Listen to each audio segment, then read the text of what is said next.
ৰেঙনি চেনেলত সম্প্ৰচাৰিত হৈ থকা বেহাবাৰী আউটপোষ্টৰ মোহন আৰু কে ছাৰৰ ভাল খবৰটো বাৰু আপোনালোকে পালেনে?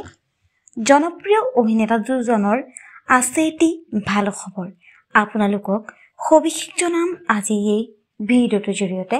গতিকে ভিডিঅ'টো অলপ স্কিপ নকৰাকৈ শেষলৈকে চাই থাকিব।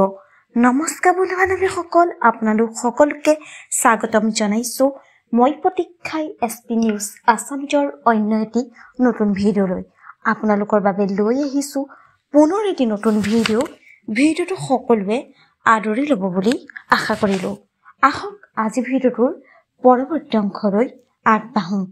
হয়, ৰেঙনি চেনেলত সম্প্ৰচাৰিত হৈ থকা বেহাৰবাৰী আউটপোষ্টত অভিনয় কৰা আমাৰ সকলোৰে প্ৰিয় অভিনেতা কে ছাৰ আৰু মোহনৰ আছে এটি ভাল খবৰ।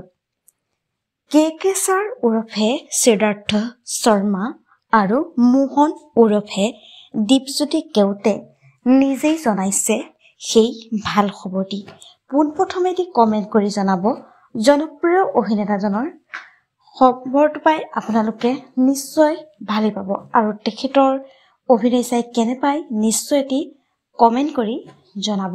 হয়, বেহাবাৰীৰ আউটপোষ্টৰ দুয়ো জনপ্ৰিয় অভিনেতা আছে ভাল খবৰ। ভাল খবৰটো হৈছে যে তেওঁলোক দুইজন পুনৰ বেহাৰবাৰী আউটপোষ্টলৈ উভতি আহিব। এই ভাল খবৰটি তেখেতে নিজেই সামাজিক মাধ্যম যোগেদি শ্বেয়াৰ কৰিছে।